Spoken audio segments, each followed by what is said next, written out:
What's up everybody, welcome to Money Management channel. My name is Andrei and today I'm gonna be doing an update on MMTLP and Finner Saga. I got the cash in the bag, stadium packed, born a rock star in this life, gonna live it up. And on today's video guys, I will show you an announcement of the interview of Scott Trott, and I have to say that it will happen within next 24 hours.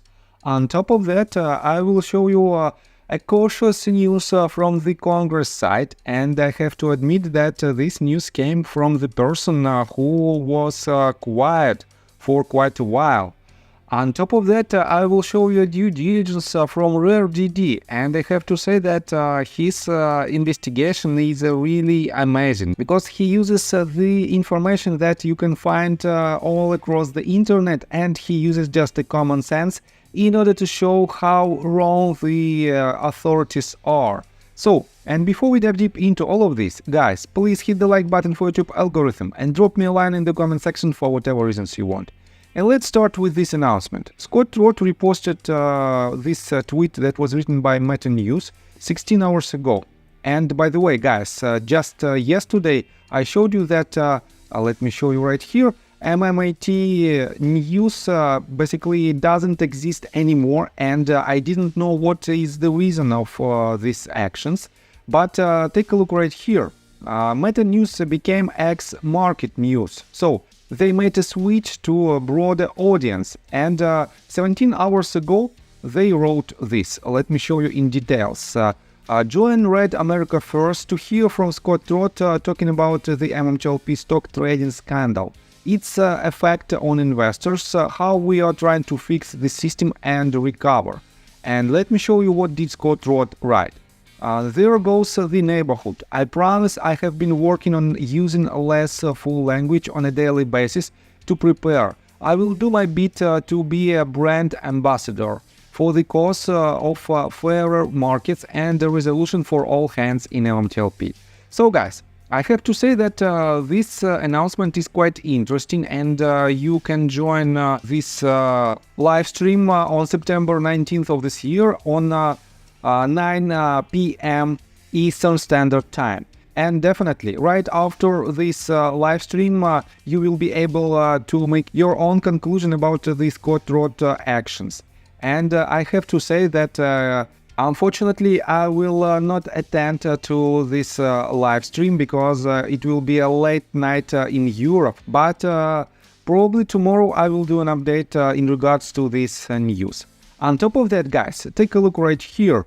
You can see another tweet that was written just 14 hours ago by Don Fis. And if you don't know, Don Fis is the person who worked extremely hard several months ago, and he made a lot of meetings in person in Washington DC with the Congress members, and he tried to explain our case to them, and he tried to help the MMTLP community by pushing the case through the Congress path. And take a look right here. He wrote 14 hours ago, and by the way, he didn't do any updates from his side for quite a while. I think he's been quiet for 3 or 4 months in regards to our case. But right now, as you can see, on September 17th on 7:44 p.m. he wrote this.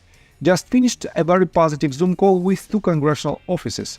Looking forward to more, Tom. Have a great day. And I have to say that it is very promising update. Definitely we don't have all the information from Don Fis for obvious reasons, but this is quite promising because in his opinion, we still have a chance to see some kind of resolution through the Congress path. And yes, I still think that we have to use every possible path to the resolution, despite the fact that the most promising one is definitely a litigation. So, and let me show you this information that was written by RareDD. And I have to say that by using the information from the open sources and using his common sense, and basically it is not his, but it is just a common sense, he made a very good update in his investigation. 14 hours ago he wrote this. Just use common sense. MMTLP traded mostly in the $1 to $2 range. In November of 2022, it reached a high of over $12. The high of the day on December the 7th was $10, yet the most volume ever of approximately 14 million occurred on December the 8th. Reportedly, 2/3 of the trading activity on December the 8th was shorting. Who would short this much, knowing that multiple brokerages planned to be in force liquidating short positions being on December the 9th? And guys, this is so obvious and it is quite a straightforward question. Definitely, who would short this much with the information of potential short squeeze? And here's the answer.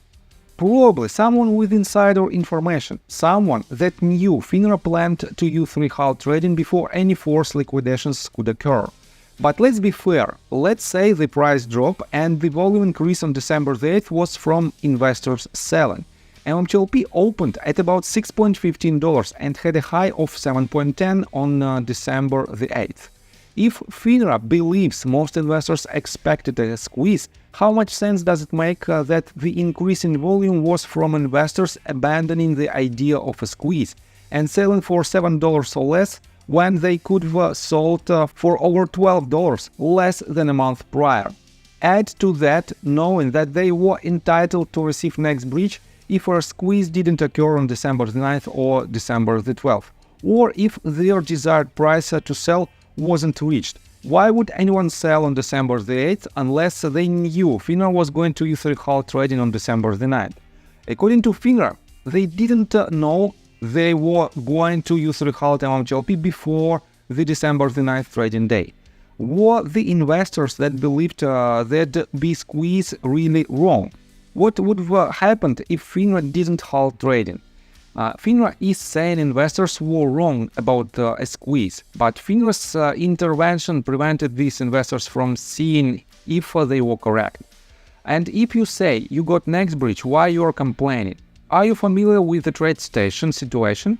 There is a settlement issue due to the fact that FINRA's U3 halt prevented settlement from taking place. It was FINRA's obligation to facilitate orderly settlement, but instead they deleted the trading symbol, claimed all short positions transferred, and refused to share the data. Isn't this suspicious activity?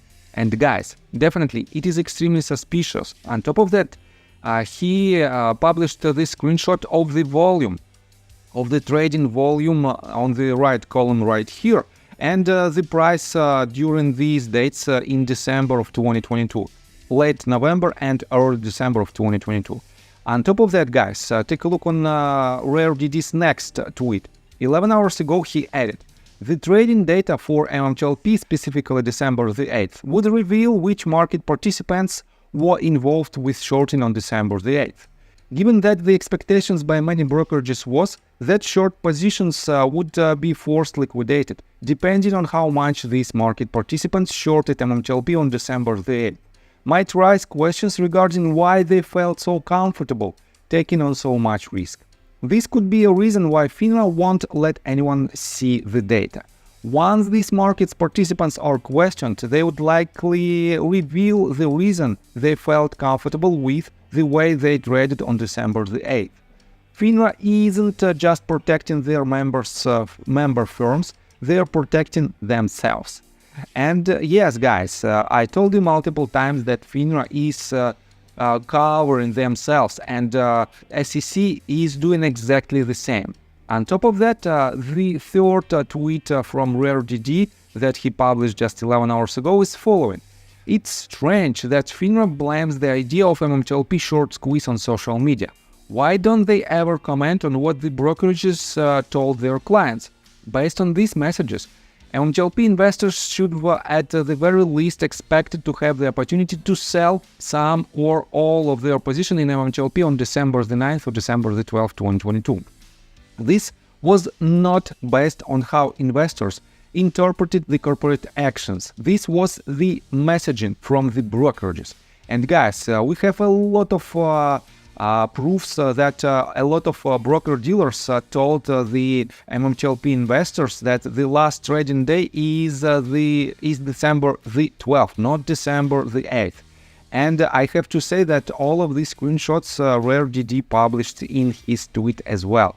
And definitely, as you can see, just the common sense and the information that you can find in open sources leads us to this conclusion. Quite simple but mind-blowing conclusions that FINRA is trying to hide a lot of information. That is why, guys, they are stonewalling all of our efforts to receive the blue sheets, because the blue sheets data is the crucial information for the entire MMTLP case. And by having this information, we can prove that FINRA was wrong and they used their immunity to cover themselves and to cover their illegal actions. That is why, guys, we have to push our case forward no matter what. And despite the fact that some of our community members want to attack another community members, and guys, I can see a lot of pressure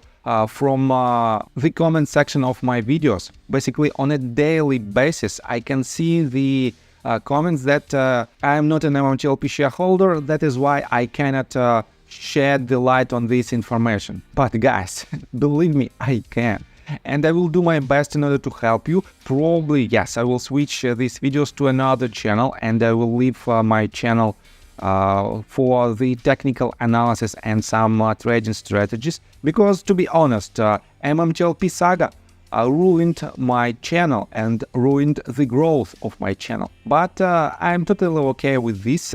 You know that I'm not doing this for money. I'm quite successful trader, and I have enough for me and my family, but I want to help you, and I want to help all the retail investors to have fair and transparent markets. That is why I'm doing these videos on a daily basis, and that is why, guys, if you like it, please drop me a line in the comment section and share this video in every possible way that you can. And guys, let me tell you my personal story. I have a wife and 2 children aged 11 and 15, as well as a small dog. After 30 years of living in Russia near the Baikal Lake, we decided to move. Now we reside in Serbia. Although I don't own any MMTLP shares, I invest a lot of time creating daily MMTLP videos. I have been doing this every day without days off and holidays for more than 1.5 years. Now I wish to buy back this time from my family, from my children. We've agreed that I will ask the MMTLP community to support me, and I will give all the money to the children. Therefore, if you believe that I am providing useful content for you and wish to support me, you can join my Patreon account. For $5 a month, I will add your name to my list of supporters if you wish. Thank you in advance. The link you can find in the description below. So, I think that's all information that I want to provide you. If you like my video, please hit the like button and subscribe to my channel, and see you guys and girls next time. Bye! I got the cash in the bag, stadium packed. Born a rock star in this life, gonna live it up on the attack. Baby, I'm back.